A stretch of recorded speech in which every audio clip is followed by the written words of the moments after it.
is the motorcade that will bring the casket to the Presidential Library in Simi Valley, the Ronald Reagan Presidential Library. There's the hearse with the casket inside. It will be followed by the limousine carrying Nancy Reagan. Our Larry King is already over at the Presidential Library. Larry, give our viewers a sense of what you see and what you know is about to happen there. Well, thank you, Wolf. We've been here for a number of hours. My wife and I came early because we were invited as well to the ceremony that will take place inside. Of course, duty calls, so I'll be out here, but my wife is in there. There was a wonderful reception, a tour of the library, about 700 guests. These are mostly Californians. Some flew in from nearby Oregon and Seattle and the like, but mostly California. A lot of movie people here, a lot of old, these are old Ronald Reagan, Nancy Reagan friends. And the mood is, in a way, celebratory. It was a great life. They appreciated his friendship. There's not a great deal of sadness here. There certainly doesn't appear any sign of mourning. They're all praising their friend Nancy, as she deservedly deserves that praise. This is a beautiful spot, Wolf. I don't know if you've been here. I imagine you have, Paula. To the northwest of downtown Los Angeles, a gorgeous California day.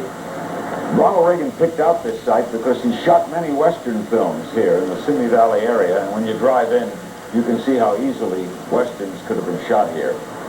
They're going on military time today. They're expecting to start this thing right on time. We'll be anchoring it and talking to some guests. We'll be talking more to you as the hour progresses. And it's a fitting end to an incredible week. Wolf, Paula. Larry, all of our viewers know that you've been over these many years close to the Reagan family, especially Nancy Reagan. Give us your sense, Larry, how you think she's holding up based on what you've seen and heard. Well, I'm amazed. Nancy's going to be 82 years old. I know she's a strong lady, but she's strong in heart. She is not strong of body. Nancy Reagan is frail. She's very, very lightweight. She needs help and assistance in walking. She is not a youngster. But she is, in her heart, spry as ever. And we are all amazed at how well she has stood up in this trying week. Now, being honest, he's been sick a long time, 10 years. This is not what we would call a greatly unexpected event. Yet, death is death, parting is parting, loss is loss. And she has had to put up with that, plus travel back and forth, facing the public, dignitaries, people coming from here and there, people asking her about stem cell research, and I'm confident she's going to get very involved in that battle as the days go on ahead. But we are extraordinarily impressed. Anybody who watches this and is not impressed with Nancy Reagan is not living on the planet. She's been extraordinary. I think you got that right. Larry, if you would, compare and contrast with, for us, what we saw early today at the National Cathedral. This absolutely glorious service where we heard world leaders speak. Margaret Thatcher eulogizing the former president, the former Prime Minister of Canada, and then the former President Bush and the current President Bush talking about broad sweeping international ideas, and more importantly, I think the common thread that ran through all those eulogies was the notion that this was a very optimistic man at his core and was born to inspire. Tonight, describe to us what you think we might hear, because the service will be so much more personal in that you will be hearing remembrances from Ronald Reagan's children. Right, it'll be more solemn. There'll be a long prayer service. There will be, except for the remembrances of the children, no speeches that I can see on the list. There'll be some wonderful music provided by two Air Force band and a Navy band. There'll be a fitting ending. This will not be pomp and circumstance. It's not going to be all the... well, the show that was put on this morning was incredible, I think. Watching it from a television standpoint, I think they did a magnificent job. This will be a little different, but we will have a 21-gun salute. We will have taps played at the end. It'll be solemn. It'll be like when if you go to a funeral of a friend or a neighbor and you attend the service is one thing, the burial is another. It will not nearly be as long. I think this will run tops 1 hour once it starts. Yeah, I would put the mood as solemn and celebratory at the same time. This will be a grand send-off. And Larry King, of course, will be there every step of the way.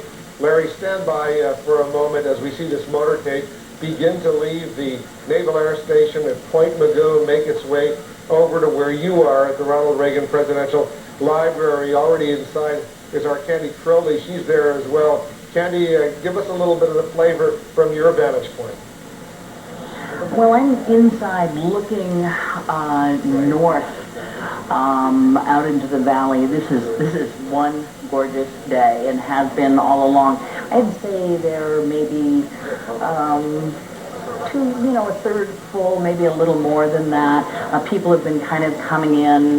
We've got about an hour before the program gets underway, so we've been sort of trying to celebrity spot here.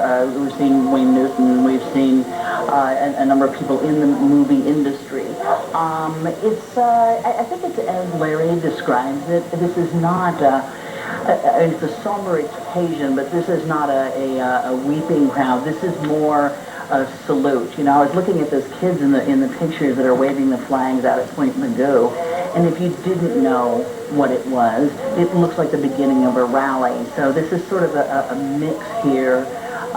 They're starting to sing some of the songs that will come throughout this ceremony, and as Paula pointed out, the main speakers here will be the three children. So this is a very personal time for the Reagans, and a time to bring in those that have known Ronald Reagan since the very beginning, well before the governorship, well before even he took over the Union, was Union president. So these are old friends coming to say goodbye, not in a weepy sort of way, a solemn way, yes, but remember many of them, and a couple of them I talked to, haven't seen Ronald Reagan in 10 years, really.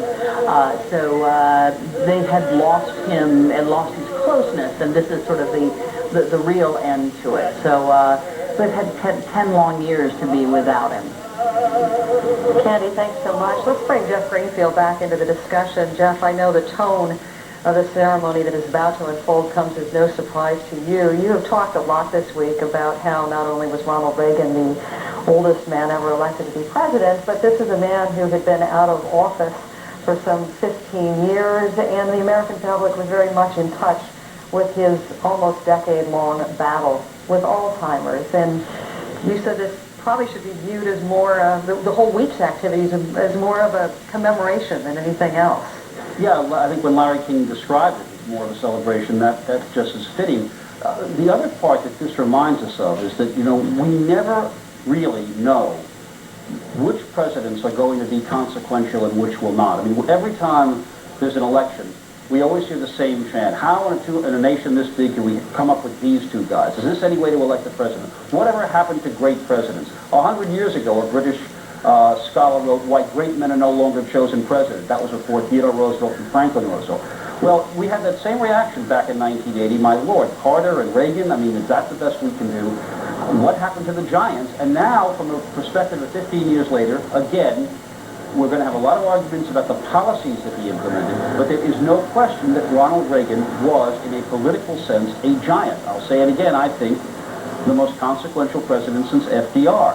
And it should remind us, as we judge the people who are running for high office now, we don't know what history is going to say about these people. We don't know whether, from the vantage of time, we're going to look back and say, that president accomplished some really interesting things. He really changed the country. He changed our politics. In the case of Reagan in the Cold War, along with Margaret Thatcher and MIKHAIL Gorbachev and Lech Wałęsa and a whole lot of other anonymous people, they literally changed the political face of the planet.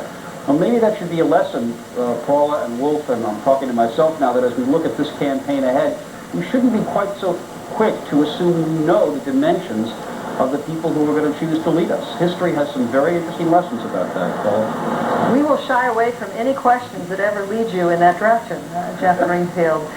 Jim Coon, just a quick reflection on what we have seen since the plane has landed with the President's casket. Well, I wanted to comment first on Jeff's commentary about Ronald Reagan and being consequential. And at the end of the second term, when he would go off the cuff and would comment about the achievements that were made during his administration, creation of 23 million new jobs, inflation well under control, interest rates low, a lot of unnecessary regulations eliminated, he'd stand behind the podium before the cameras in front of a large audience and say that we didn't do it, we just got the heck out of the way. The American people did it.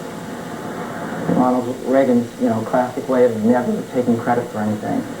He's a very humble man. Vintage Ronald Reagan, and indeed, as all of us remember, Jim, stand by.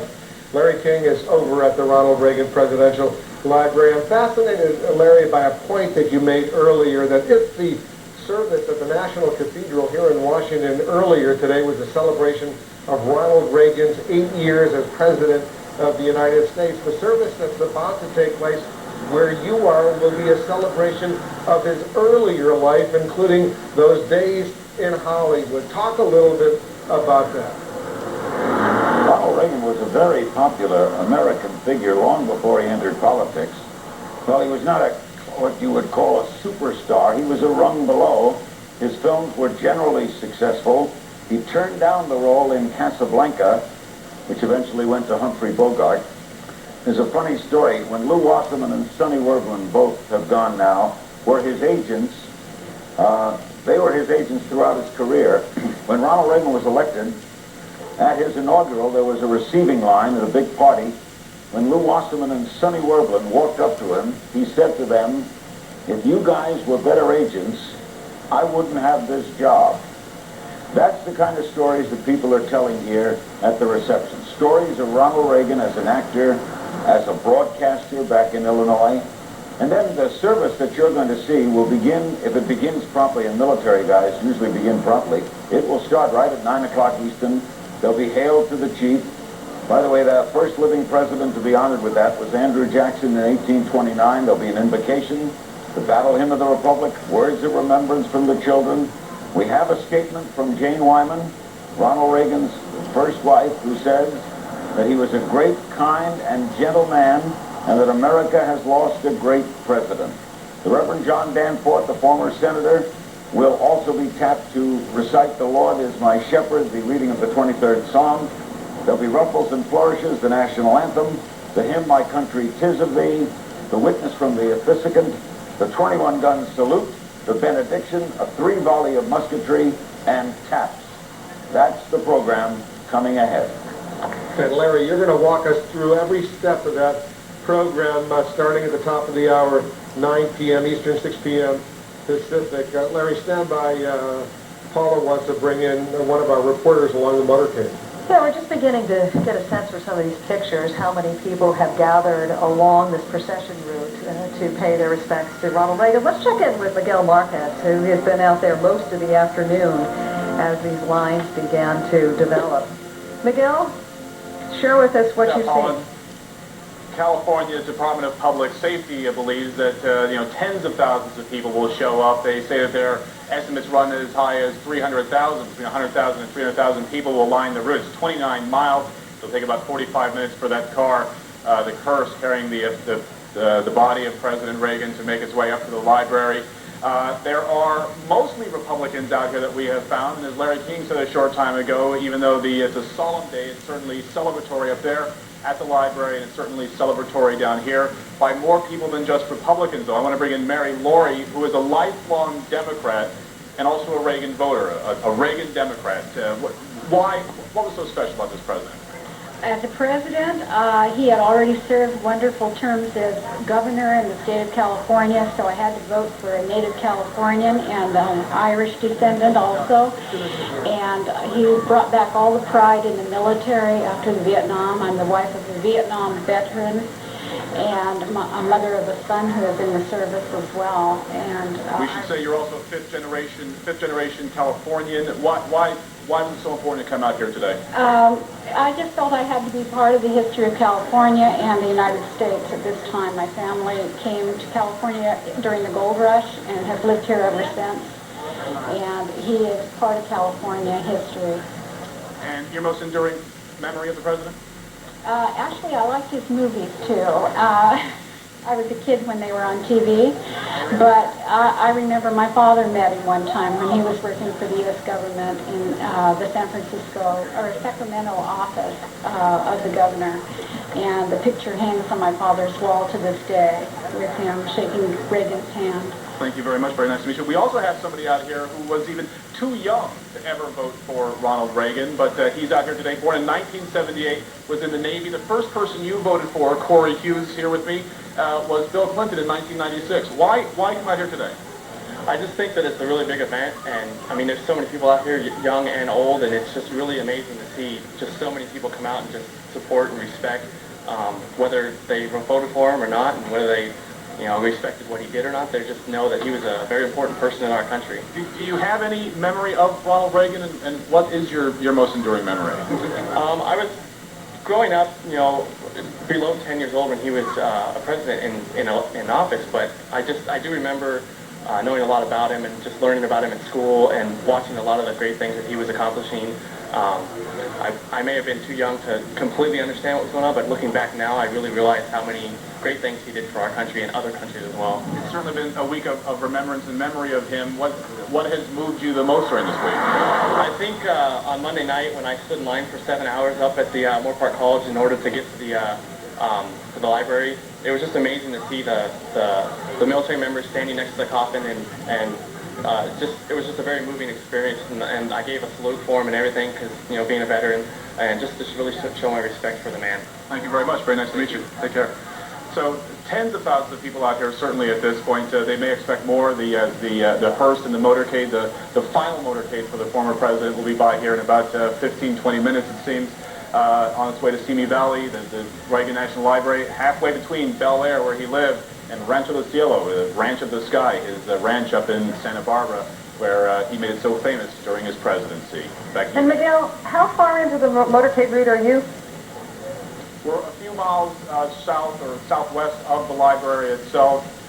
This is one of the most heavily peopled areas that we've seen on the motorcade so far. But some of the pictures I understand, there's just people lining most of the route. Miguel Marquez, thanks so much. We're going to check back in with Candy Crowley, who is standing by inside the Reagan Presidential Library. Candy, every time I hear one of these young men or women talking, particularly those who weren't around when President Reagan was president, talking about what it was that touched him, it seems to be a pretty common thread of so many people we've heard from. I'm sure you've seen it there. There was something about his sense of patriotism and his eternal optimism that touches these folks. Absolutely, although this is the group, most of whom personally knew Ronald Reagan, either through his Hollywood career. We've seen Mickey Rooney here today. Charlton Heston was on the list. We've seen Wayne Newton, and also through what was a very close group of friends, pre-governor days, the widows of some of the old friends of Ronald Reagan. So this is old money and old Hollywood, but there are some young faces here. And there are also a number of members of the former president's staff who have come, and it gives it this kind of reunion sense. Even as the military chorus plays what obviously are funeral songs, there's still a feeling of old friends getting together to say goodbye to another old friend. So it's a pretty quiet group, but not a down group. So they come in, they greet each other, and again, as I mentioned earlier, a lot of these people have not seen Ronald Reagan for 10 years. So these roots of these 700 or so people that are here go way back over the 93 years of Ronald Reagan's career in various spots, including Iowa, Hollywood, and Washington, D.C. As you mentioned, Margaret Thatcher is coming here on the plane, and again, we will hear from the children for the first time since we learned that their father had died. Paula? Candy, thanks so much. As we continue to watch the motorcade proceed towards the library, Wolf, I'm struck by the number of references made in the eulogies today about how Ronald Reagan's greatness not only came from his political genius, but it was born out of his relationship in many ways with his wife, Nancy. And there's one thing we want to share with our audience now, and it's their love of music. No one loved music more than Ronald and Nancy Reagan.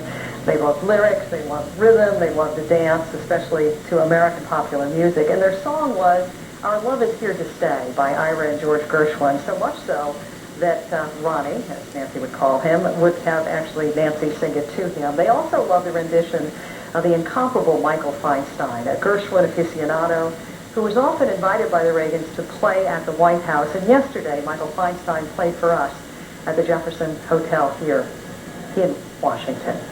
Great to see you. Thank you. Likewise. What happened the first time the Reagans heard you play? It was at the Annenberg's home, and I was playing Somewhere My Love from Dr. Zhivago. President Reagan, whom I had never met, came over and said, you know, I think that song added a lot to the success of the movie. I said, I agree with you, Mr. President, because songs do expand the success of a film. And I said, you know, this movie theme.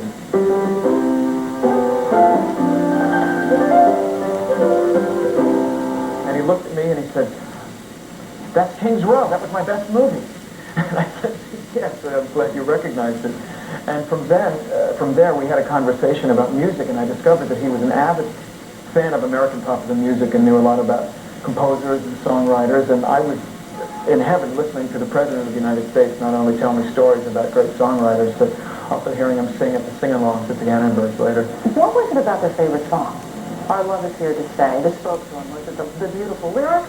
I think the combination of music and lyrics being so eloquent. I writing that lyric after the death of his younger brother George, and the meaning of that song about how everything in the world is changing, but this is something that is real and is lasting and is going to be around forever. And clearly anybody who was ever with the Reagans in a social setting saw this tremendous love between them, and whenever I would start to play that song, as I did on many occasions, they would always hold hands and they would look at each other in a way as if they had just met and fallen in love. And I understand it was very painful for you to play the last time you played at Nancy Reagan's birthday party that the president wasn't capable of attending. Yes, that was tough because Nancy was, you could see a world of memories in her eyes, and everybody was just feeling this palpable grief for everything that she'd gone through and seeing an era disappear before our eyes. Would you play the song for us now? With pleasure. The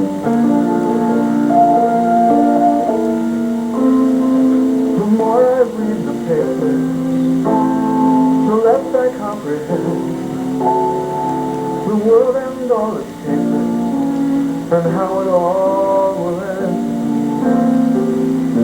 Nothing seems to be lasting, but that isn't our affair. We've got something permanent, I mean in the way we can. It's very clear our love is here to stay. Not for a year, but ever and a day. The radio and the telephone and the movies that we know may just be passing fancy, and in time they're gone. But oh my dear, our love is here to stay. Together we're going a long, long way. In time the rockies may crumble, Gibraltar may tumble, there we made of clay, but our love is here, our love is here, our love is here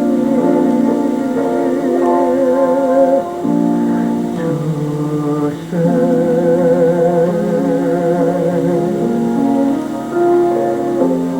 Goodbye, Mr.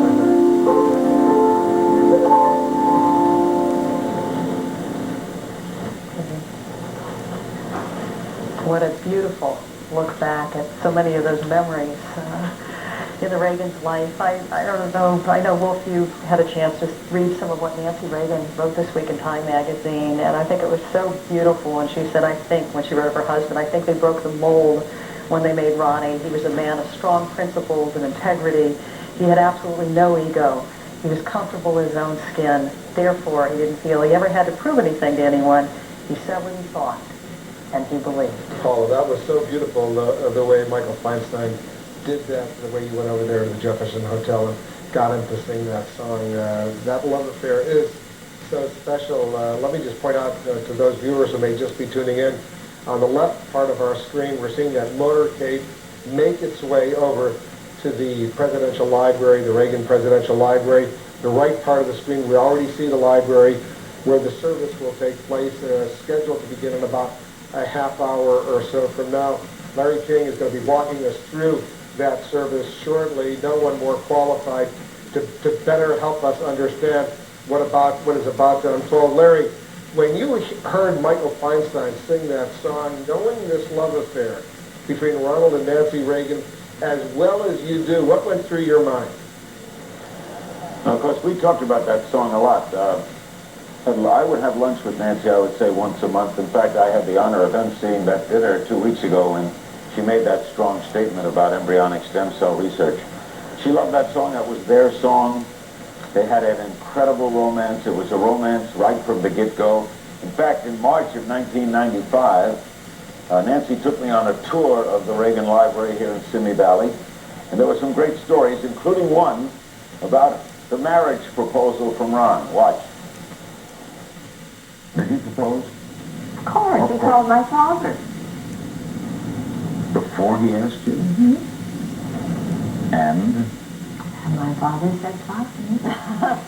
How did he ask you and where? He asked me at home. We were at home. In South My City? home. My apartment. And he said, casually, I called your dad. Yes. And it's all right with your family. Is it all right with you?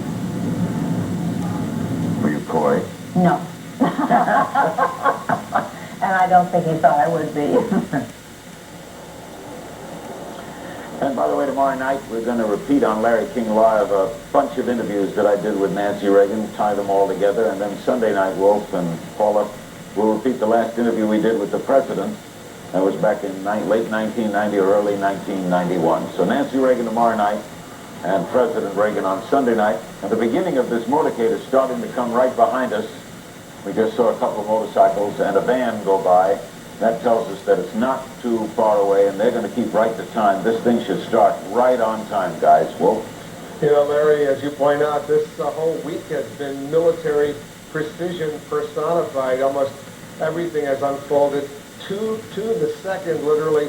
There was one very, very brief scare when the presidential jet bringing the casket to Washington on Wednesday was about to touch down. Just before that, there was a false alarm. There was a private jet, of course, that had moved into restricted airspace in Washington. We all got scared. The governor of Kentucky's pilot obviously had a technical problem. It looked like there could be something going on. Thank God it was nothing. Thank God everything came back to schedule, Larry, and it's been very precise, like clockwork, ever since. Larry, give our viewers a sense of the people that you know, the friends from the early days of Ronald and Nancy Reagan, who are going to be there at this funeral service. Well, Wolf, I've seen most of them. By the way, that was not the motorcade. It was sort of like a preview of the motorcade. It's a couple of motorcycles and a van, sort of like, here's what the motorcade is going to be like when it gets here in a little while. Someone mentioned Walter Annenberg. Mrs. Annenberg is here. Walter Annenberg was a great friend of the Reagans, former ambassador, founder of a newspaper chain, contributed more to American education than any individual who ever lived. His widow is here. Betsy Bloomingdale, Nancy's closest friend. Someone in Washington reported that Betsy was at the Washington ceremony. She was not. She is here today. And there are many, many, like wives of producers, writers, people who worked with him. Warren Cowan was his publicist. Warren Cowan telling everyone the story about how Ronald Reagan, for many years, would not fly, was afraid to fly. And then when he decided to run for governor, decided that he had to learn to fly, had to accept flying. So they took a flight, he and Nancy, to Dallas, stayed in a hotel, flew back, and that began the jaunt to the governorship and eventually the presidency. Had that flight been upsetting, who knows how history might have been written. But I must point out that and I say it again, these 700 group of invited guests are all of them to a core, people who knew and loved Ronald Reagan and are close friends of Nancy Reagan. This is going to be, when this ends tonight, it's supposed to be over at about 12 minutes after 10 Eastern time, there's going to be a lot of hugging and tears and laughter in that room, because when old friends get together, especially of the Irish vernacular, anything can happen. This is a very special night and a very special ending to a very special week. Well, Paula. Thank you, Larry. Larry just describing to us how really in this service reflecting an entirely different part of Ronald Reagan that we've heard earlier today at the National Cathedral. And he talked a little bit about friends being gathered not only from the movie days, but maybe some even representing his days in radio. And Jeff Greenfield, as we bring you back to the conversation here, we should not underestimate the value of the gifts that the president developed during his radio days, not only in learning the cadence that would later become effective in speeches, but learning how to connect with an audience. Yeah, there are a couple of things about Reagan's earlier life that I think get a little short shrift because the actor element of it becomes important. And it was. He was natural in front of the camera. He knew the Hollywood press, and that was not bad training for the political press in terms of not taking them too seriously. But the point you mentioned is very important, Paul. We talked about that, I think, the first night. Reagan was a man who grew up in the radio, not television era.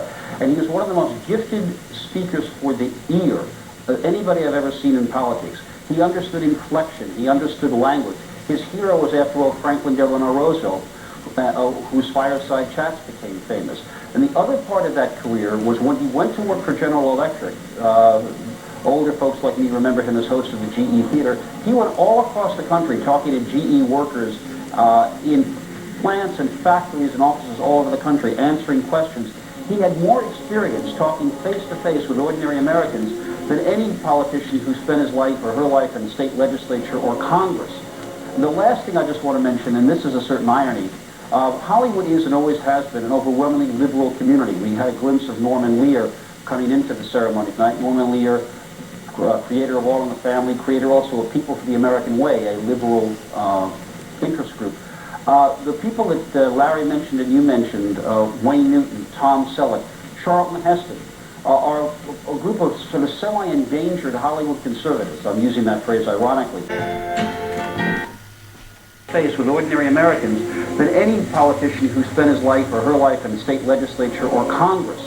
And the last thing I just want to mention, and this is a certain irony, Hollywood is and always has been an overwhelmingly liberal community. We had a glimpse of Norman Lear coming into the ceremony tonight. Norman Lear, creator of All in the Family, creator also of People for the American Way, a liberal interest group. The people that Larry mentioned and you mentioned, Wayne Newton, Tom Selleck, Charlton Heston, are a group of sort of semi-endangered Hollywood conservatives. I'm using that phrase ironically. Charlton Heston became famous most recently not as Moses or as Michelangelo, but as the spokesperson for the National Rifle Association. And I believe, correct me if I'm wrong, he is now waging his own battle with an early form of Alzheimer's disease. So part of what we're seeing here is Ronald Reagan, the man from Hollywood, but whose politics were sharply at variance, as he developed it in later years, with the overwhelming Hollywood liberal community. Paula? Thank you, Jeff. We are continuing to watch the motorcade as it gets closer to the library, and I think, well, that's where we're going to catch up with Candy Crowley now. That motorcade is moving along at some 20 miles per hour. That's the tradition of these motorcades for these state funerals, and there haven't been a whole lot of them in American history. Candy, you're already inside. Have most of the guests already arrived? Yeah, most of the guests are here. Well, right now we're seeing Governor Arnold Schwarzenegger. There's a California wing here of politicians as well. We've seen former Governor Pete Wilson, former LA Mayor Reardon. So again, a mix of old friends, old Hollywood Republican politicians. As I say, that Governor Schwarzenegger has just arrived with his wife Maria Shriver, obviously a Democrat. It's been very quiet once they walk in here and sit down and begin to listen to the U.S. Air Force band. So again, a gorgeous day. There will be a sunset ceremony. They basically, I'm not sure what you can see behind me, but they are seated, and it would be fascinating to know who did the seating arrangement, but by section. So they were given a section they were supposed to sit in, and they're moving slowly in. Wayne Newton, Wayne Gretzky of hockey fame, Mickey Rooney, any number of people that we do recognize from times past. So this is very much a family and friend gathering here, and very much a time for these people to reconnect with one another, because in fact they have neither seen Ronald Reagan nor each other in a long time. So this has to feel a bit of a reunion to send off an old friend. The governor of California, speaking with the former governor of California, Pete Wilson, they both come, Maria Shriver sitting in the middle, to pay their respects to Ronald Reagan. Candy, as I see the governor of California sitting there, Arnold Schwarzenegger himself, an actor. Now the governor of California, there's only one tiny detail that prevents him from possibly moving up to higher office, namely the fact he was born in Austria, not born in the United States. Otherwise, Candy, and you cover politics, Arnold Schwarzenegger's pretty popular in California right now, isn't he? Absolutely, right now, and to Transgloria, we know that these things can be fleeting, but right now he's quite popular. And in fact, he has said before that he had a poster of Ronald Reagan in his room. He very much liked Ronald Reagan, very much looked up to him when he came over from Austria as a poor immigrant, and then began to find his gold here in the West. So there is a connection over the generations between this Republican governor and Ronald Reagan. Thank you, Candy. And soon, of course, the sun will be setting on a spectacular California day. But this morning, it was tucked behind somber clouds and rain in Washington as the nation began the final goodbye to its 40th president. A very public day began with private words. A moment of tenderness. Nancy Reagan caressing the casket, appearing to speak to her husband one last time.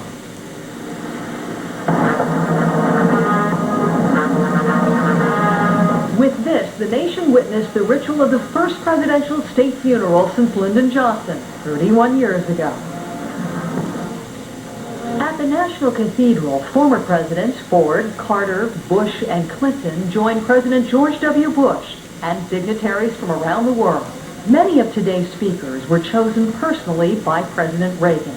Former Canadian Prime Minister Brian Mulroney spoke of Reagan the statesman. Ronald Reagan was a president who inspired his nation and transformed the world. And former British Prime Minister Margaret Thatcher spoke of Reagan the friend. In his lifetime, Ronald Reagan was such a cheerful and invigorating presence that it was easy to forget what daunting historic tasks he set himself. Too frail for public speaking after suffering a series of strokes, Mrs. Thatcher recorded her remarks months ago. Amazing grace. And then these emotional words from President Reagan's loyal vice president. As his vice president for 8 years, I learned more from Ronald Reagan than from anyone I encountered in all my years of public life. And from President George W. Bush. His convictions were always politely stated, affably argued, and as firm and straight as the columns of this cathedral. As the family looked on, the president paid tribute to the love of Ronald Reagan's life. In a life of good fortune, he valued above all the gracious gift of his wife, Nancy. During his career, Ronald Reagan passed through 1,000 crowded places. But there was only one person, he said, who could make him lonely by just leaving the room.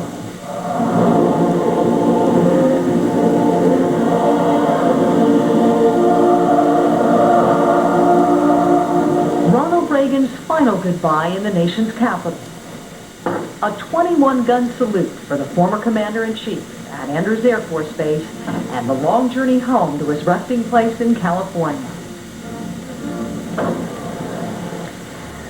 As we watch the procession continue towards the library, Jim Coon, we all were, I think, moved by the majesty of what we saw unfold here in Washington today. You were actually at the service at the National Cathedral.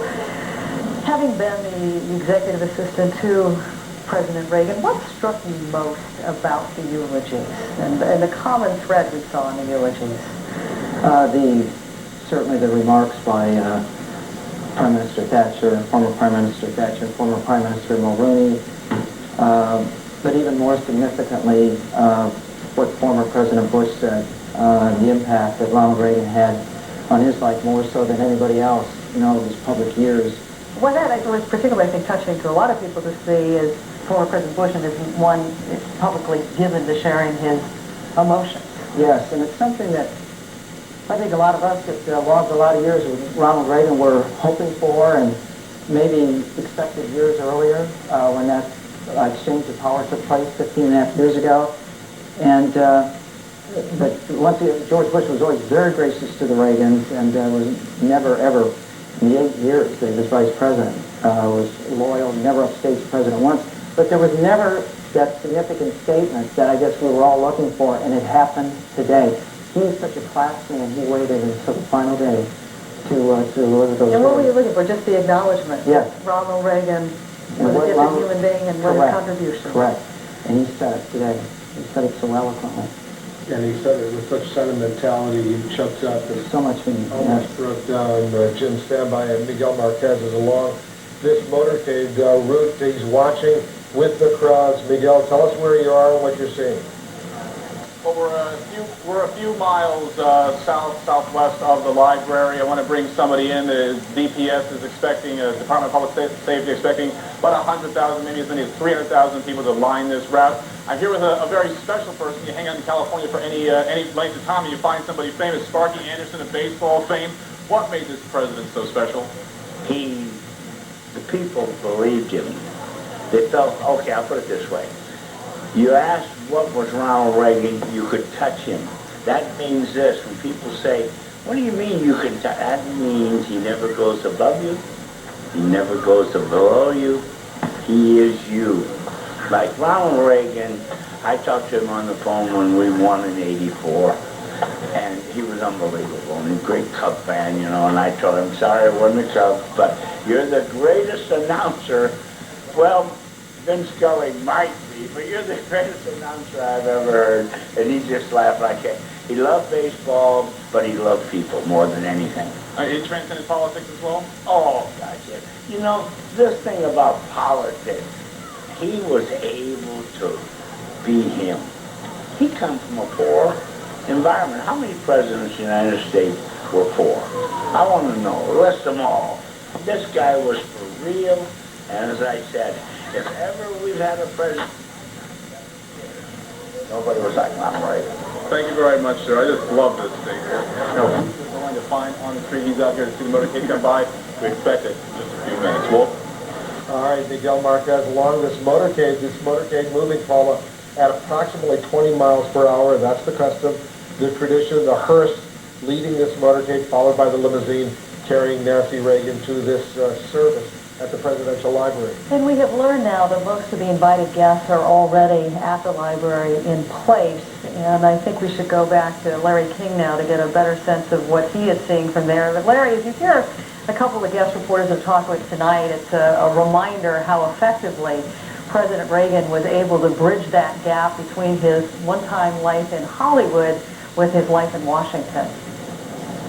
Very well said, Paula, and very great working with you, by the way. And we thank Paula, ZAHN, and Wolf Blitzer will be checking back in with Wolf as we take things over here in Simi Valley.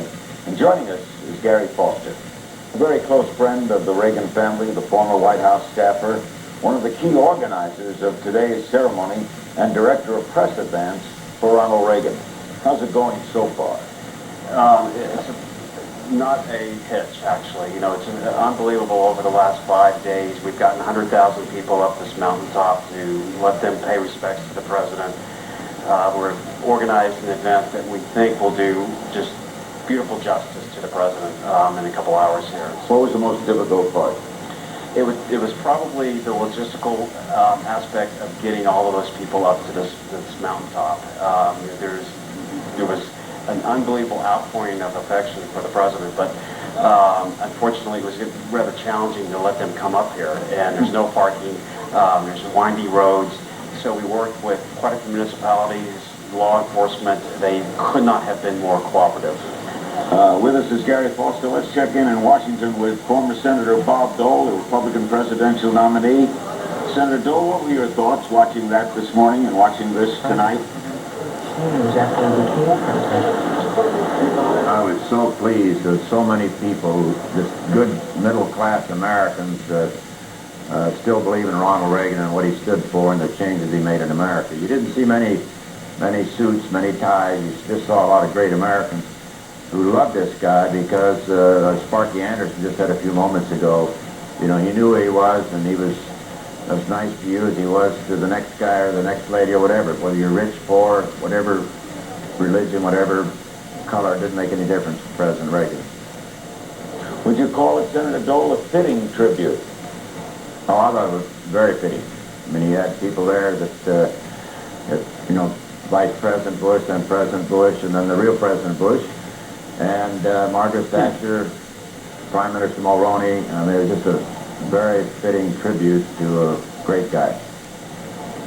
With us at the Hilton Hotel in Houston, Texas, where he'll be participating in the 80th birthday party tomorrow night of President George Bush 41, is MIKHAIL Gorbachev, the former Soviet leader. And Mr. President, what were you thinking as you approached the casket yesterday afternoon? What was going through your mind?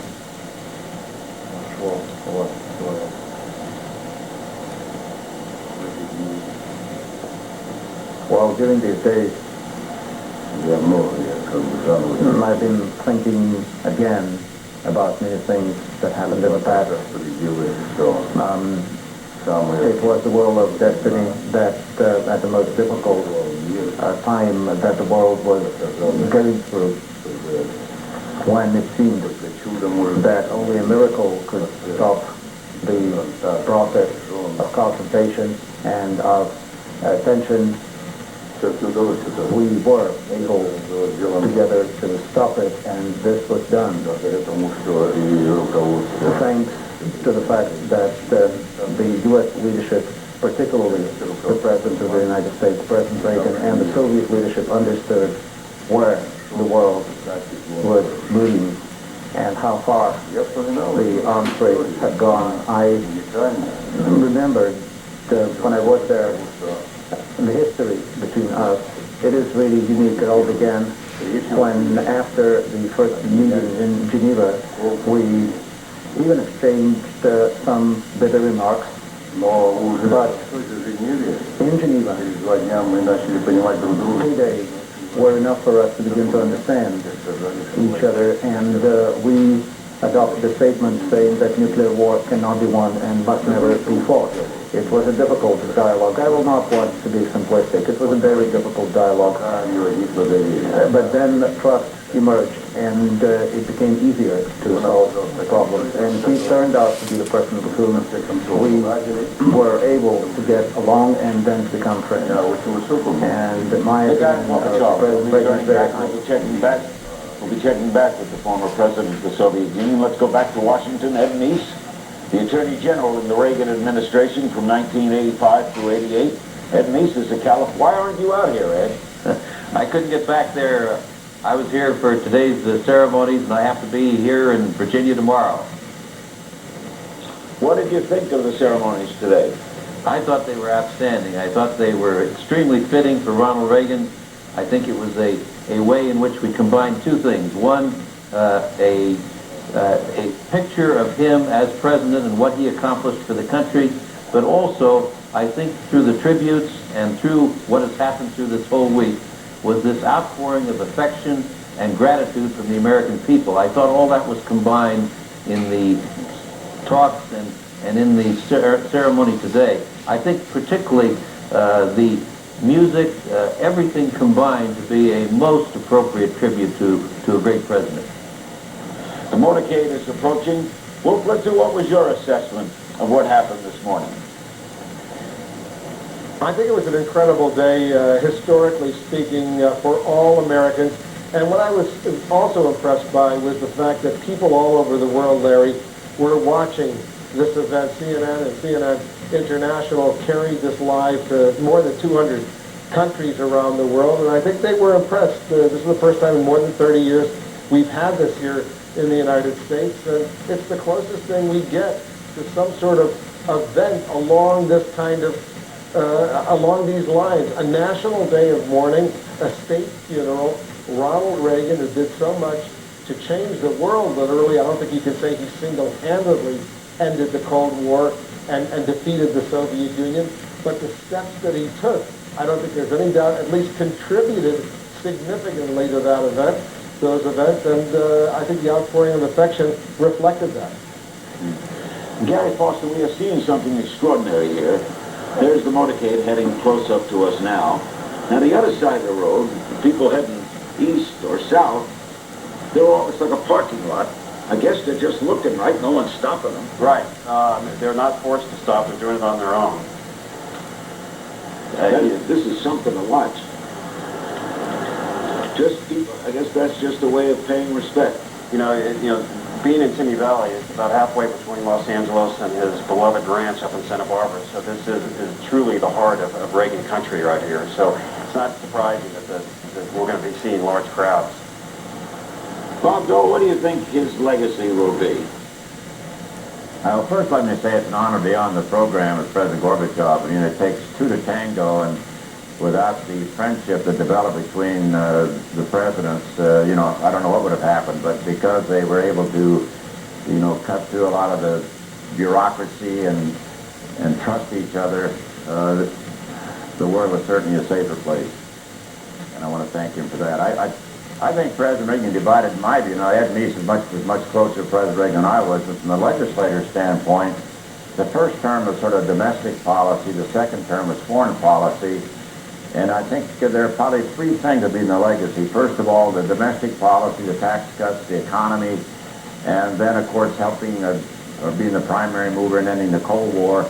But even as almost up there, those two are uplifting the American people, the morale of the American people. They were looking for someone like President Reagan, and they respected him, they looked up to him, and that was very, very important because we've been in this period of malaise. People had sort of given up on America, but he made us proud again.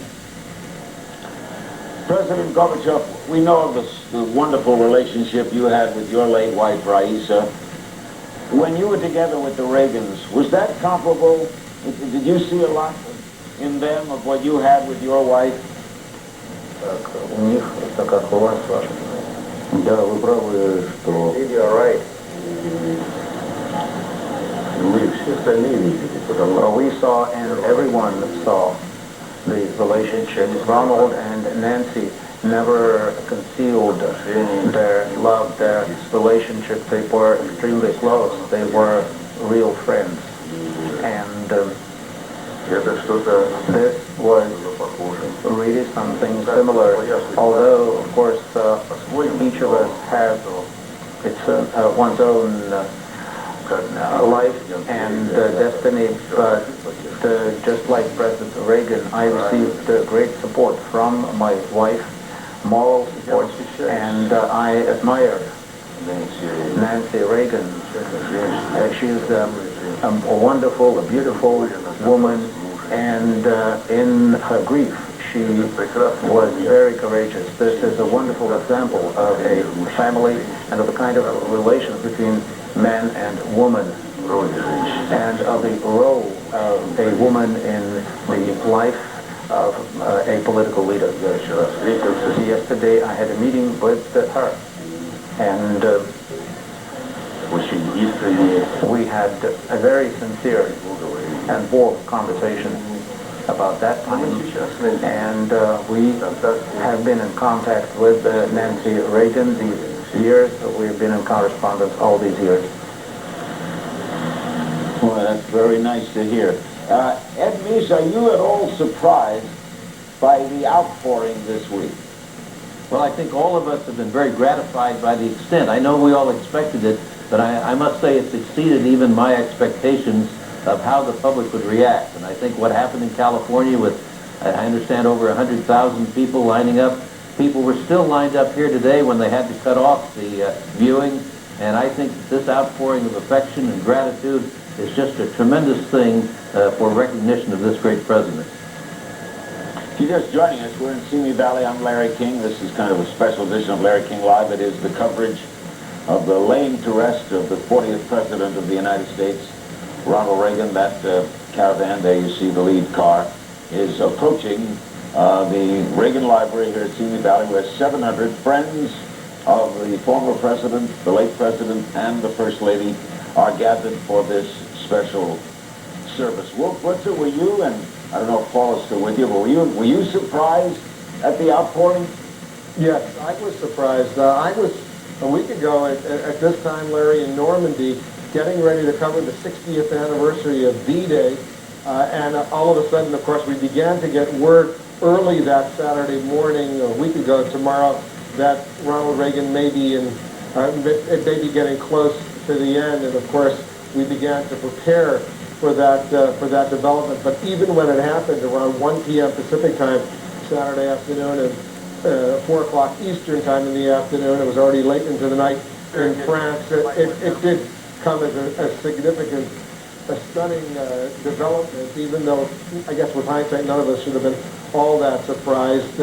I didn't really know what to anticipate in the days that followed, but I must say, this week-long official period of mourning here in the United States, and the way the outpouring of solidarity and support for Ronald Reagan, the expressions of friendship, not only, of course, by those who loved him, the Republicans and conservatives, but also by Democrats and liberals who have come out, and that demonstration was reflected, Larry. If you looked in the audience at the National Cathedral today, they were all there.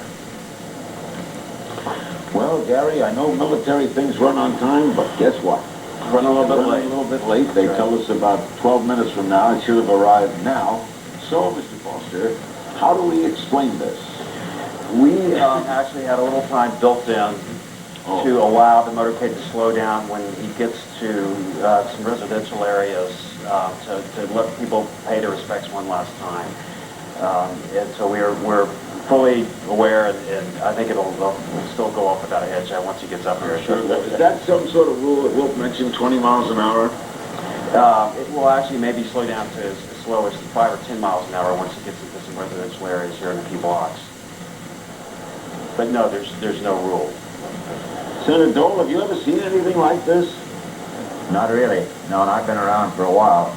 But, you know, I would get up in the middle of the night and turn on C-SPAN. They were still passing through the Capitol.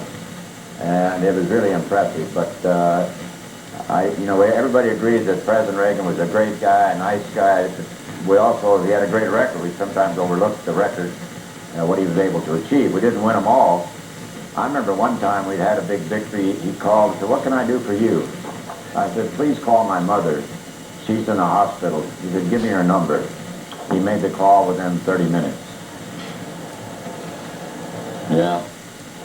That's the kind of guy. Anyone who knew him knew he was that kind of guy. We were at a wedding once, Gary. I mean, I was having lunch with him and Nancy at the Bel Air Hotel, and that day a couple was getting married, and he poked me in the elbow and he said, "Let's go over and take pictures with him." We walked over and we were suddenly in the wedding party.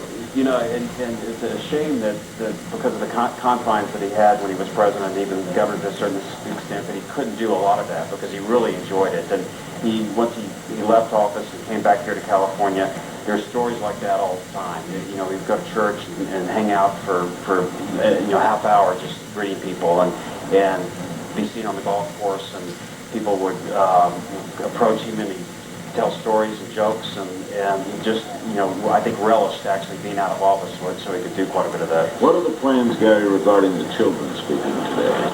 Well, the first time. This will be the first time, and all three of them will speak. And quite honestly, we have not been told what they will say or read, but this will be the first and only time that they will actually participate in the services. President Gorbachev is Is the late President Reagan a popular figure in Russia? Президент Рейган популярен в России сегодня?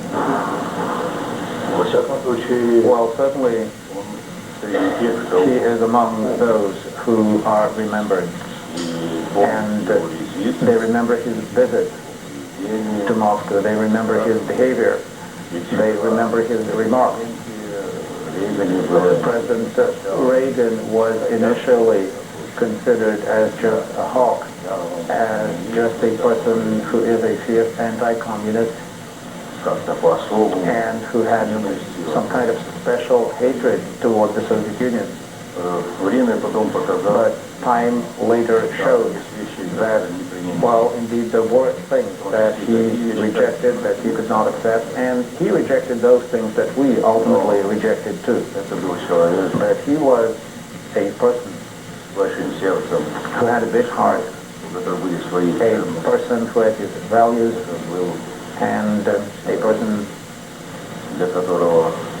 for whom the wish to do something, the wish to make a difference, the wish to support his friends, but in particular to support the entire nation, to support the mood of the entire nation. This was very, very typical of him. I saw that and I valued the qualities of President Reagan, and that's why we were able to get along fairly quickly, because we worked together not for too many years, but we were able to do a great deal together. You know, starting things of the kind that we started, starting the process of reducing nuclear weapons, of ending the arms race. It's difficult, it's hard. It's hard work, but we were able to get along, we were able to speak candidly to each other. My opinion of his human qualities also is very high. He was a great president, he was a wonderful man, he was an extraordinary person. This motorcade has slowed down considerably. I noticed they just got off at Lynn Road. Gary, will you give us the proximity of Lynn Road to where we are? It's just about 5 or 10 miles from here, but it will take a while to come up because they're going to slow down, because as you can see, this is more of a residential area, and the crowds are, I don't know, 15 people deep, and so they're going to allow everybody to, as I said before, pay their respects. We actually have been advertising this route for quite a while for those who weren't able to either make it to the library or the U.S. Capitol to actually, say goodbye one more time. What do you think it is? Maybe this is for everyone. What do you think it is, I was telling you, Gary, that brings people out to sit and wait and wait and wait to see a car go by? Well, I would say, it's a combination of everything that everybody's been saying. It touched people in so many different ways, whether it was his policies or striking a chord from the less government and ending the Cold War, or his just unbelievable humility and warmness that he portrayed both in public through just his appearances, but then also, as you said, in private. I just think he just did not have an enemy in the world. Senator Dole, what do you think it is that people would come out just like this on a beautiful afternoon to stand on the street? I think there are a lot of similarities between my hero, President Eisenhower, and Ronald Reagan. They had this big smile, and they had a lot of respect for different reasons from the American people, cut across party lines, ethnic lines, race, and there are parallels between President Kennedy and Ronald Reagan, whether it's cutting taxes or whether it's trying to reduce bureaucracy. I think President Reagan knew precisely who he was, and the American people liked what they saw, and what you saw is what you got. President Gorbachev, what do you think of the turnout and the events this week, and people lining streets, and over 100,000 coming to the Capitol, and so many coming here to Simi Valley? What do you think of this, of the public's love for him?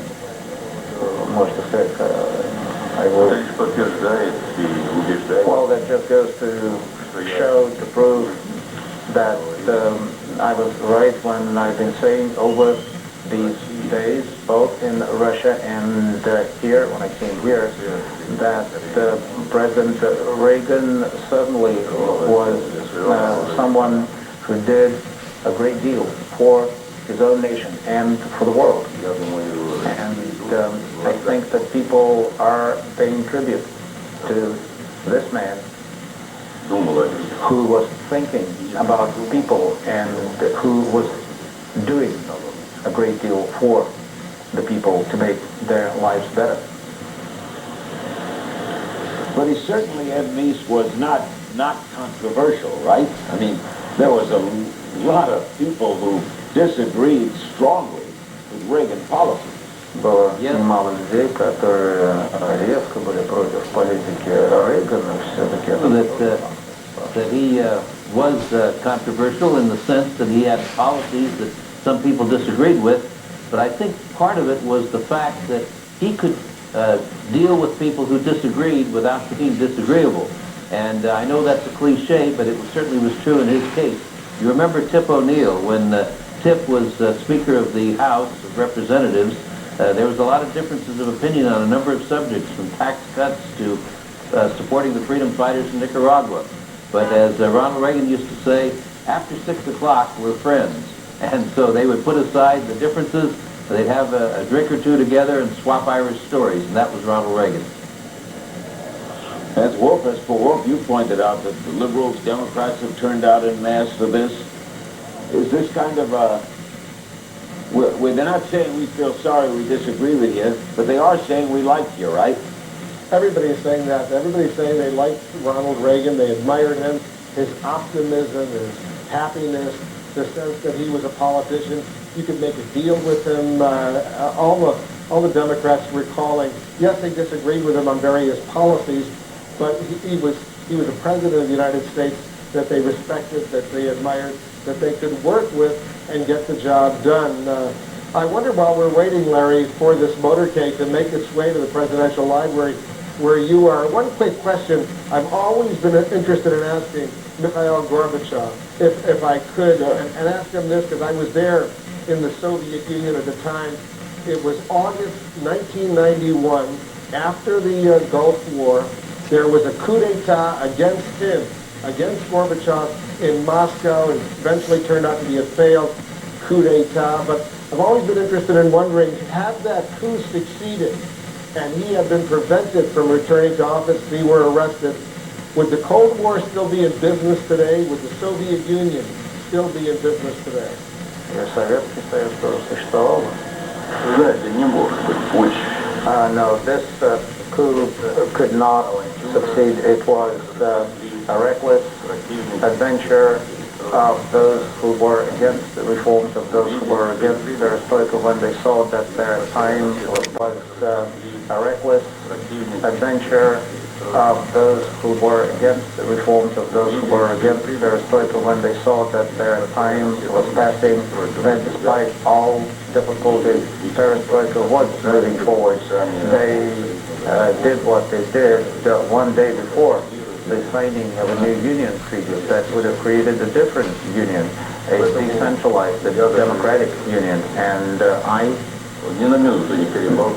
never hesitated when I was there, when I was isolated and locked, and when I was declared a sick person. I had no doubt that the coup would be defeated, and it was defeated. Gary Foster, what was he like to work for? Couldn't have had a better boss. Especially for what I was doing, which was putting him out in public events where he could do what he did best, and that's communicate to people. He was a natural at it. We gave him settings, but he took it and ran with the ball. And behind the stage was the same man you saw in front. He was as much of a gentleman and polite and humble, as I said before, as he appeared to be on the stage.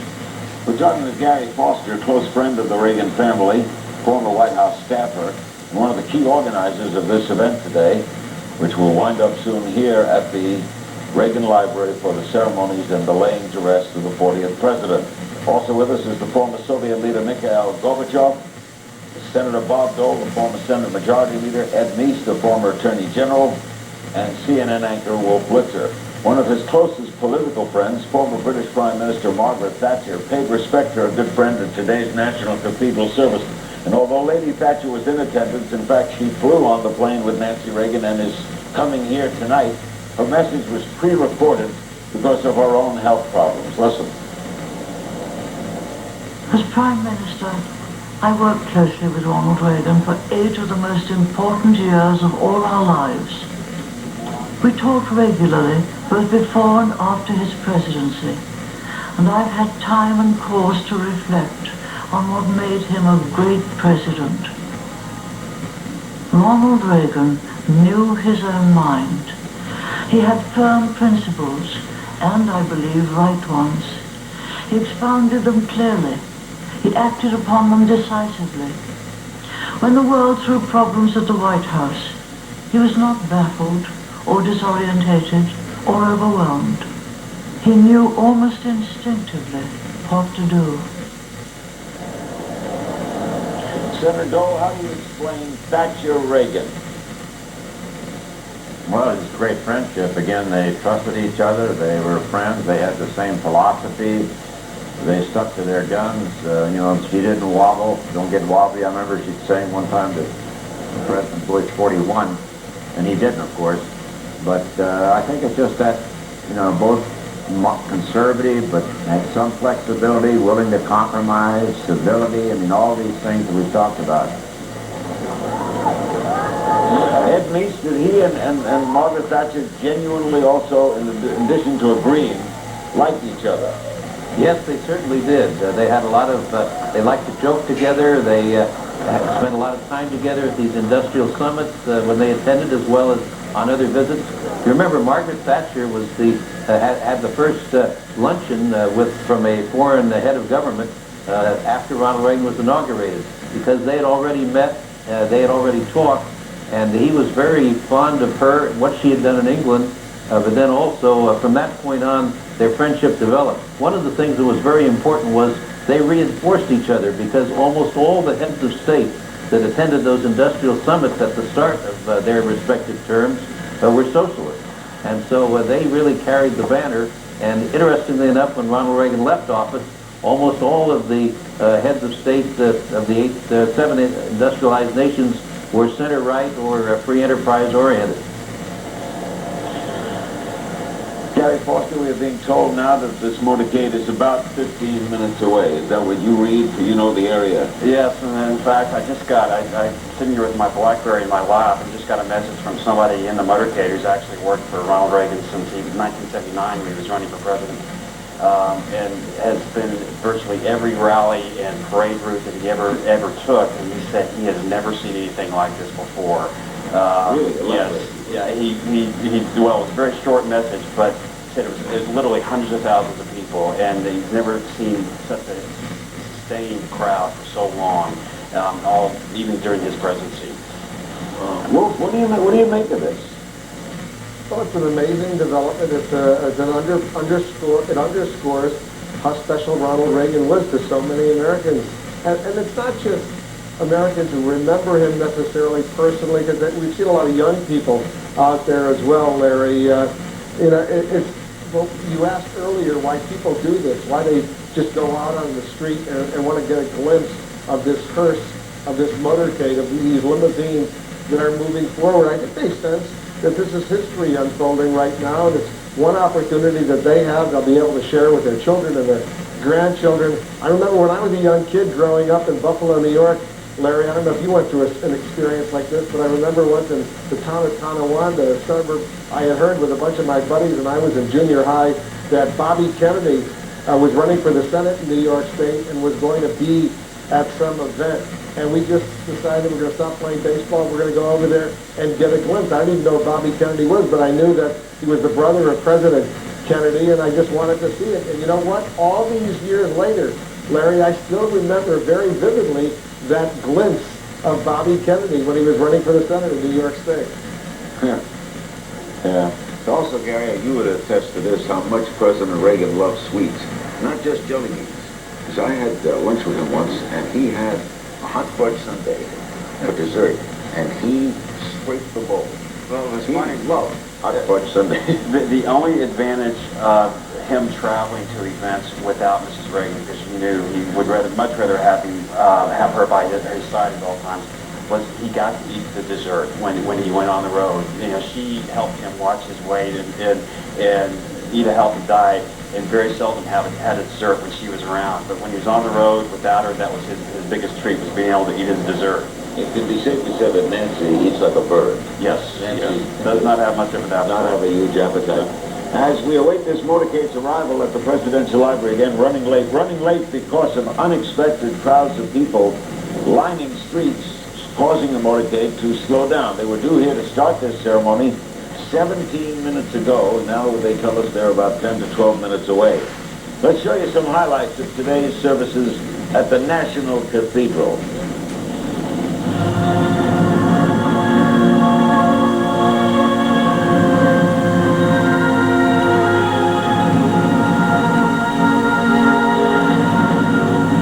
Let us give thanks today for a life that achieved so much for all of God's children. As his vice president for 8 years, I learned more from Ronald Reagan than from anyone I encountered in all my years of public life. I learned kindness. We all did. I also learned courage. In the end, through his belief in our country and his love for our country, he became an enduring symbol of our country. May God bless Ronald Reagan and the country he loved.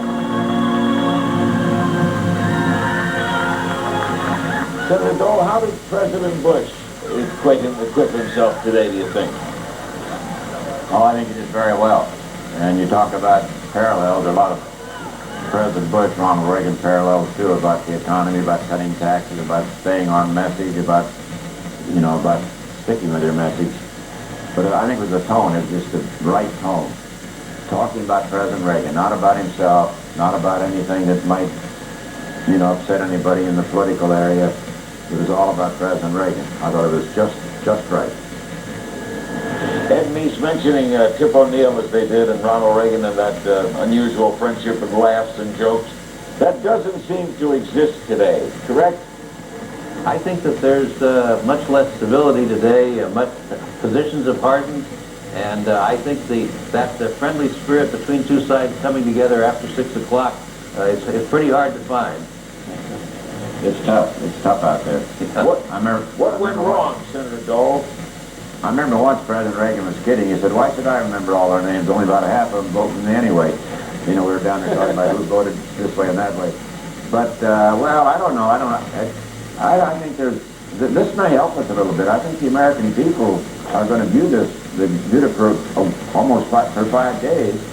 And they may be asking a member of Congress, regardless of party, why can't we have a little more civility? Why can't we get together? Why can't we, if necessary, compromise? President Reagan said, give me 80% and I'll get to 20 next year.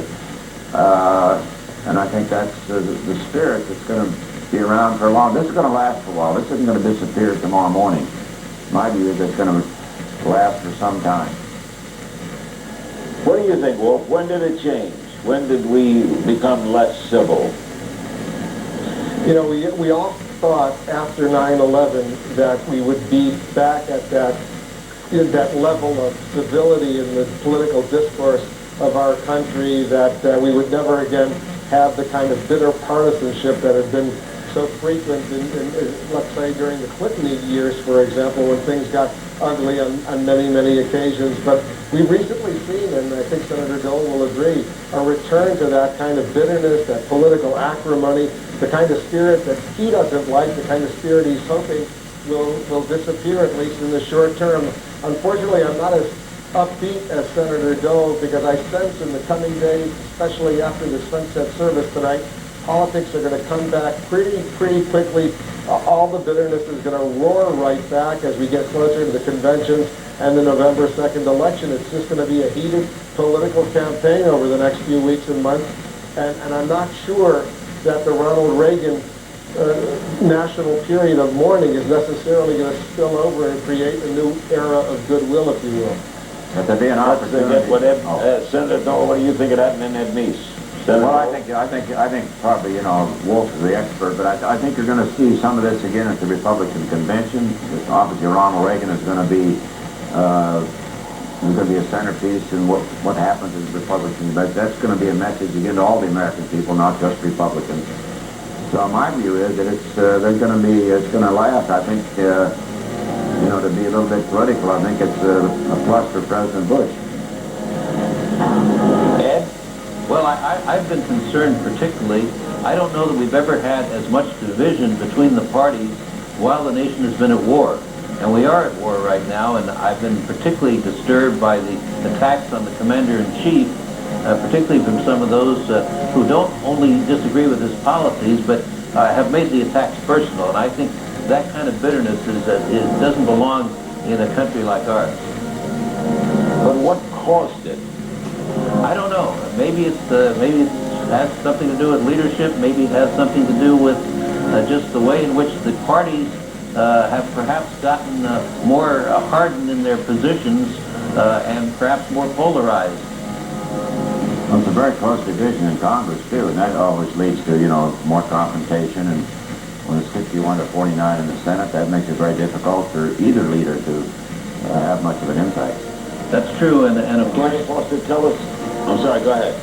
No, I was just going to say, I think that what Senator Dole has said is true. The closeness and the division that is pretty close between the country as a whole, as revealed in polls and that sort of thing, probably is a contributing factor. Gary Foster, what are we seeing now? Now, this is on the stage, right? This is. You saw some honor guards getting in place, so it's obviously the motorcade is getting very close, but you know, because this is a state funeral, the armed services are extremely involved in this entire proceedings over the last 6 days. So we have military bands, we have honor guards, the guys moving the caskets are from all armed services. So you're going to see quite a bit of pomp and ceremony here, and it's all in place or getting in place as we watch. And we have the U.S. Air Force Band and the U.S. Army Chorus, right? That's correct. You're going to see a couple F-18s flying over at the end of the service, so it's you know, it's well represented by our armed services. I think we're going to open now. Apparently, it's just the commercials yet. Senator Dole, you want to say something? Well, I think that's what Gary said. We ought to also reflect upon the young men and women who are serving in Iraq and Afghanistan this week. We've lost soldiers this week. But I think when you see all these young men and women who participated this whole 5 days in all these ceremonies, it makes you proud. Proud of the young men, proud of the young women. And I know if President Reagan around, he'd be saluting left and right. Larry, also, you were watching the California Highway Patrol motorcycles going by the motorcade. We were asked if it was possible if a lot of the guys who did that while he was president and governor were able to come up and have a special time before he left Simi Valley to go back to Washington to pay their respects. And we ended up having several thousand law enforcement officials from the LAPD, California Highway Patrol, multiple groups come up here at the very end of the laying in repose here at the library on Monday, and it was quite emotional for those guys to all file by, salute in their uniforms. President Gorbachev, as a visitor to this country, what did you think of the service this morning? Как гость страны, как оцениваете сегодняшнюю службу?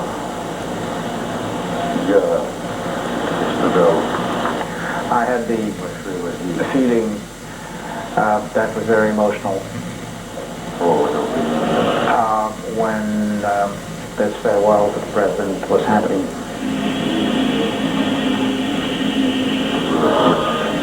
The service was done with tremendous respect.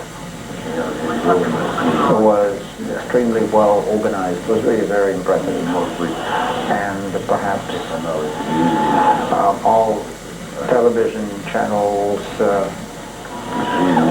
showed moments of President Reagan's life and his talked about his final years, and I think that that gave a lot of food for thought. I am now taking part in this conversation with you, and you have been discussing a number of themes and subjects, because those are kind of lessons, and these are the lessons that you are drawing from today and from yesterday. The American nation, I think, has shown, despite all differences that exist in a free society, in a democratic country, has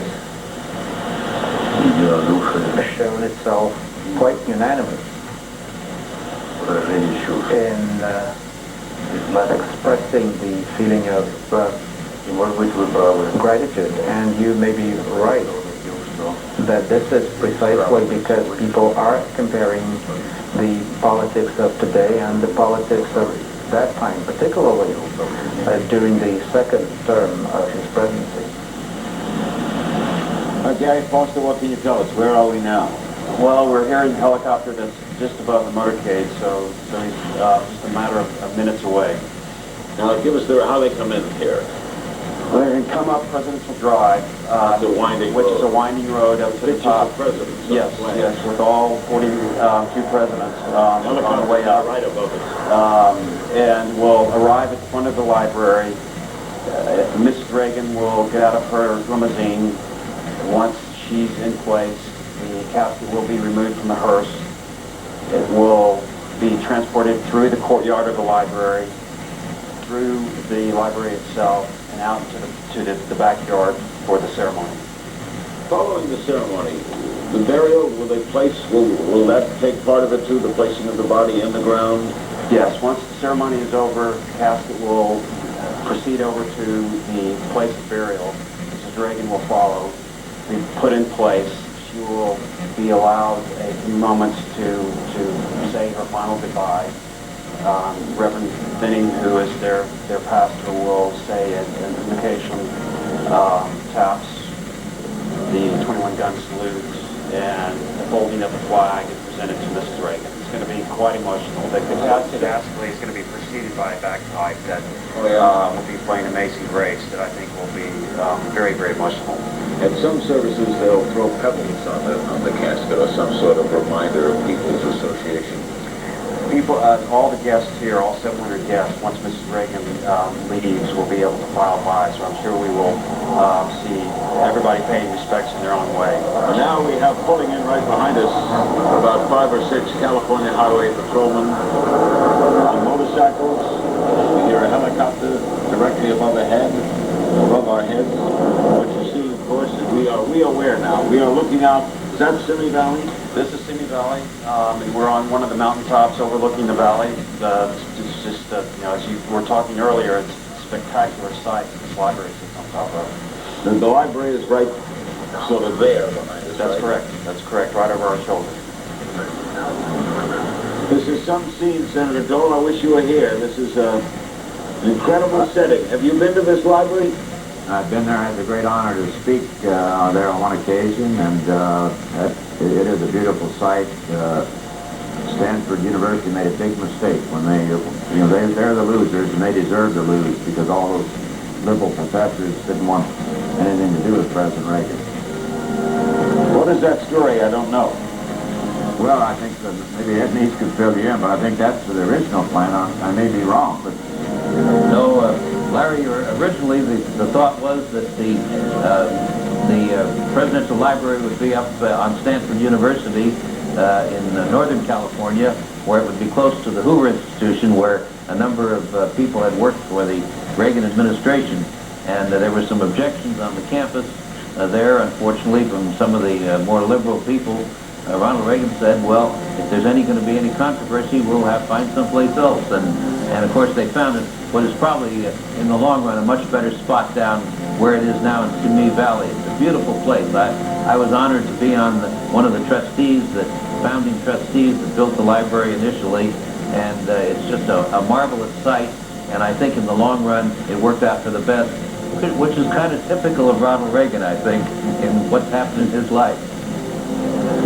I had the honor of speaking here once, and noticed that Senator Howard Baker is coming to speak in August, and Justice O'Connor will be speaking here in September. That's a regular thing, right? Yes, they have outstanding speakers on a regular basis come up as part of the library program. It's a beautiful library, and a great part of it also, if you're visiting out there, and they're expecting tons of visitors as you see the motorcade coming sort of up the hill, there's a great tribute to his days as an actor. Lots of posters and pictures and sights and sounds around Beverly Hills and Los Angeles. Have you been here, Wolf?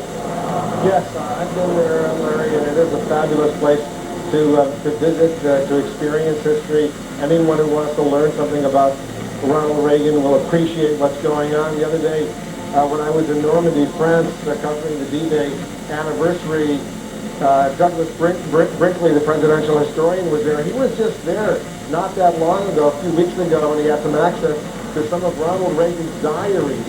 And he told us a story, Larry, and I'm sure Gary might want to weigh in on this, that when Ronald Reagan was president, every single day, virtually every single day, he was so disciplined, he would handwrite. He would write with his own words some thoughts of what happened that day, some reflections. He didn't dictate them to a secretary or to a machine. He would just simply write in his diary.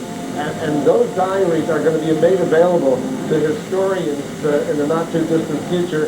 And I think another side of Ronald Reagan, yet another dimension, will come forward. I don't know if Gary wants to talk about that or if he's had access to those diaries, but it's going to be a fascinating new treasure trove for historians and biographers. Well, Wolf is right, and Attorney General MEESE can say, witness this. There was, Ronald Reagan wrote most of his speeches longhand before he was elected president, and so he's a fabulous writer, and he was encouraged and challenged to actually chronicle every day, as Wolf said, his presidency, and so we will have access to those at some point, which I'm sure will be, every historian will be fascinated by. Ed, you ever read any of it?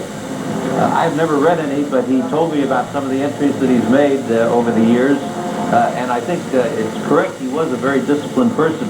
There's another aspect to his discipline, which is why he was so healthy, and that is that he also worked out every day. Those were the two things he did.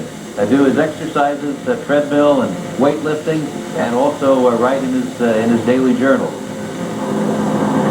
Now the motorcade is coming up the hill, coming right to the library. We've had quite a number of motorcycle cops pull into the area where we are already. What's the purpose of the helicopter, Gary? Well, it's a combination of security, but we also had a helicopter up there with a camera in it, so the world will continue to be able to see the coverage. But there's always a security helicopter above every motorcade movement. Can I ask, Larry, can I ask Gary a question? Why the family didn't want that helicopter shot on the motorcade that brought the casket and Mrs. Reagan from the presidential library the other day to the Point MUGU Naval Air Station, yet on the return they've invited the media to show this motorcade virtually going the whole way?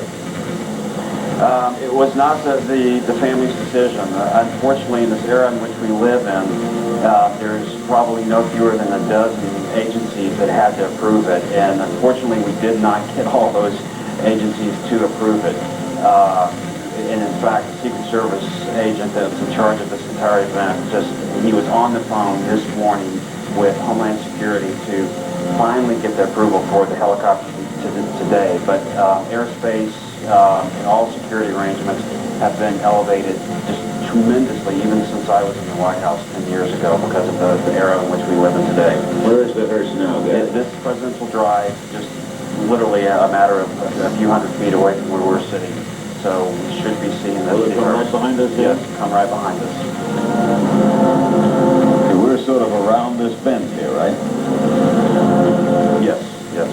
This is part of the windy road up to the library. If you come to this library, if you're ever out in the Simi Valley area in California, and it's about on an easy traffic day, about an hour from Los Angeles. That's correct. Straight up to 405, which is kind of a parking lot, but sometimes... Yeah, on a good day, it's an hour. And His cars are now winding up. We expect them to come right by us momentarily. And then again, they will go to the front of the building. Yes. The casket will be removed. Yes. Carried through, the viewers will get to see them carried through the main entrance. Carried through the courtyard, into the main entrance of the library, through the library momentarily, and into the back lawn, which is where we will see the sunset. I mean, Larry, they're getting a little, the sun's still out there, right? I mean, it's getting a little, not quite as bright as it was Are earlier. we going to be playing it close, Gary, here on sunset? When is sunset? No, actually, because it's a little bit later, I think it's even going to be that much more dramatic because the sun won't set until actually behind the mountains about 7:45. So once the service is about over, we will see the sun disappear behind the mountains. So in other words, if they start this in 7-8 minutes, this will be right at sunset. Yes, this will be perfect timing, actually. So what we're saying, Gary, is you deliberately exact sunset arrival. This is exactly what we hope, to tell you the truth. Through the keen eyes of Senator Dole, who observes weather well. We have some military men standing near us right here, over to our left, awaiting the arrival of the presidential motorcade. Do you have events like this in Russia, President Gorbachev? В России бывает подобное?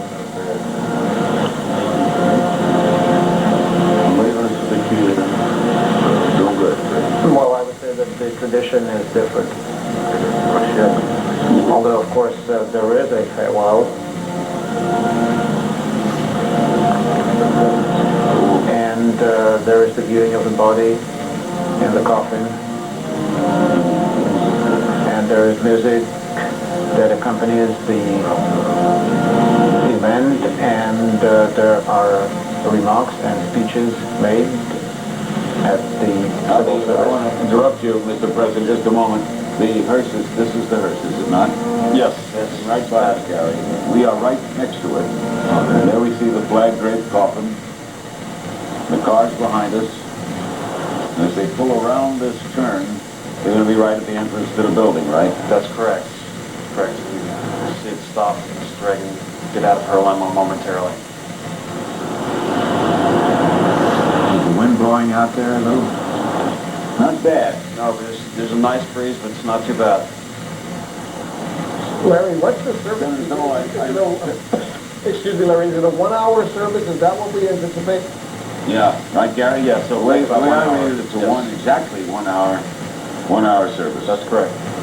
I want to thank Senator Dole. I know he's going to be leaving us. We'll hang out here and watch this whole thing along with you, and then have a wind-up and have our guests comment at the end of this service what they thought about it. I know Senator Dole has to leave us. Thank you much, Bob. Thank you, Larry. It's a great honor to be on the Always great program seeing you. and honor President Reagan. Thank you. Our honor to have you. And thanks for staying so late, running almost 45 minutes late from the start of things. We actually took the air hosting this program almost an hour ago. Now, Gary, where will you go? Well, if you don't mind, I'd like to go take my seat at the service. I don't mind at all. You're my best to my wife. I sure will. I'm sorry you're not going to be able to join us, but I understand. But someone has to do this. That's right. Might as well be me. Blitzer will be standing by. Ed Meese will be standing by. MIKHAIL Gorbachev will be standing by at the Hilton Hotel in Houston. We thank Bob Dole for being with us. Candy Crowley is on the scene. We'll be checking in with her as you watch the family disembark and head toward the centerpiece of the library, the main entrance to the library.